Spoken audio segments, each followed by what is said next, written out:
प्रधानमंत्री आवास योजना की स्थायी प्रतीक्षा सूची परमानेंट वेटिंग लिस्ट को लेकर बहुत सारा असमंजस बना हुआ है।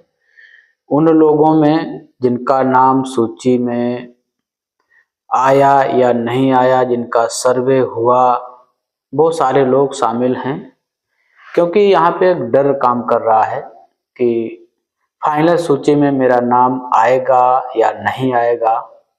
सर्वे जैसे ही शुरू हुआ था तो सर्वे के तुरंत बाद लोगों में एक बड़ी आस जग गई थी कि सर्वे के बाद सरकार तुरंत आवास दे देगी। लेकिन सर्वेयर के द्वारा सर्वे करने में हीला हवाली के चलते धीरे धीरे टाइम को काफ़ी बढ़ाया गया। फिर उसके बाद चेकर वहाँ लगाए गए, चेकरों के द्वारा काफ़ी समय लिया गया और बीच बीच में नेताओं के द्वारा मांग करने पर भी किसी किसी राज्यों में समय दिया गया और उस समय के कारण ये सारे लेट हो गए। लेकिन जिन लोगों के घर ही नहीं थे, उन्हें लगता था कि हमें इस वर्ष आवास मिल जाएगा, लोग पन्नी डालकर रहते हैं, टट्टर डाल के रहते हैं या दूसरों के घरों में रहते हैं, तो ये सारे उनके जो ख्वाब थे आवास मिलने के, वो सब धीरे धीरे टूटते जैसे चले गए।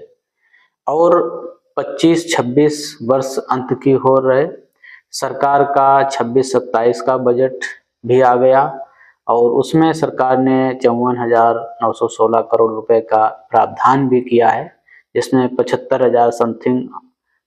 लाख समथिंग आवास भी अगले वित्तीय वर्ष में बनने की संभावना जताई है।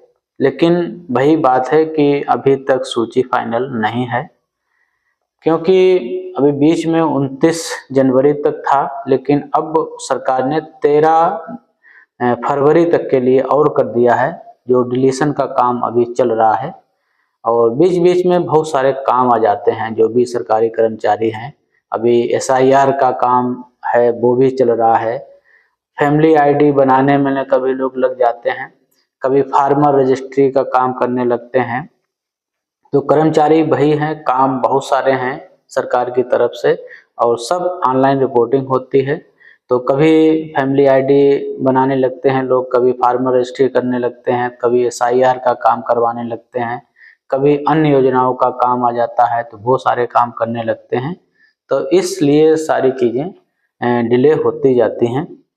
शासन से जो सचिव स्तर के प्रमुख सचिव वगैरह बैठते हैं, उनसे जिन चीज़ों की वरीयता के लिए कहा जाता है, जो पहले जो सूचनाएं चाहनी होती है, तो अधिकारी दूसरे काम छोड़ के उस काम में लग जाते हैं।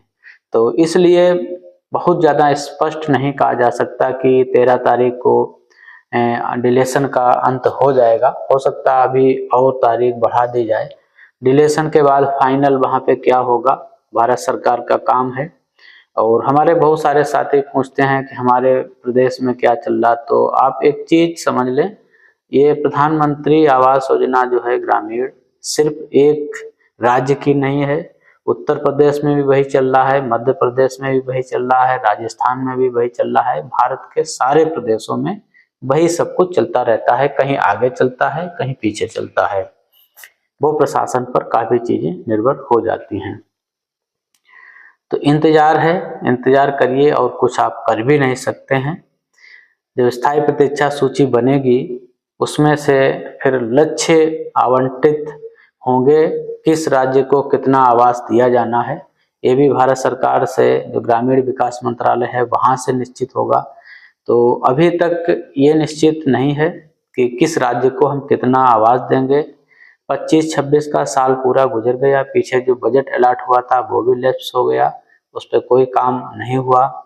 आगे कुछ काम होगा या नहीं होगा, ये तो वक्त ही बताएगा।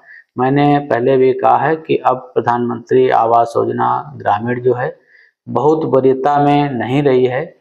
जो एक समय 22-23 जब था, जो सारे लाभार्थी जो थे आवास प्लस 2018 की सूची से संतृप्त कर दिए गए थे, और जब सर्वे शुरू हुआ था उस समय भी करीब 35 लाख लोग ऐसे थे जिनका 2018 की सूची में नाम था, उनको आवास मिल पाया कि नहीं मिल पाया। और हमें लगता है कि मिल गया होगा, क्योंकि कहीं भी सरकारी जो पोर्टल होते हैं, वेबसाइट होते हैं, उनमें कहीं भी आंकड़ों को स्पष्ट नहीं करते हैं।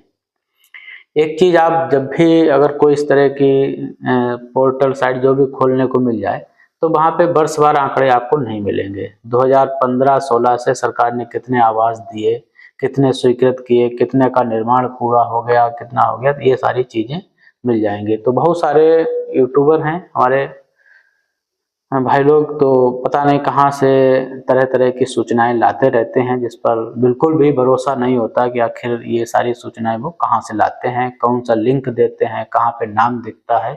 क्योंकि सरकार की तरफ से ऐसा कुछ भी ओपन अभी नहीं है कि जिससे लोग उन सूचनाओं का दुरुपयोग कर पाएं। क्योंकि मालूम है यहाँ की स्थिति कैसी है, अगर किसी गांव की सूची किसी के हाथ लग जाती है तो वही जाके वहाँ दलाली करने लगेगा कि हमने देखो तुम्हारा नाम सम्मिलित करा दिया, अब तुम इतने रुपए दे दो, तुम्हें जल्दी आवास मिल जाएगा। तो इस वजह से बहुत सारी चीजें छुपाई जाती हैं।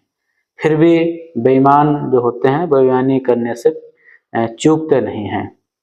तो चैनल को हमारे सब्सक्राइब कर लीजिएगा, वीडियो को लोगों तक शेयर करिएगा, इंतजार करिएगा, जैसे ही कोई अपडेट आता है मैं आपको बताऊंगा।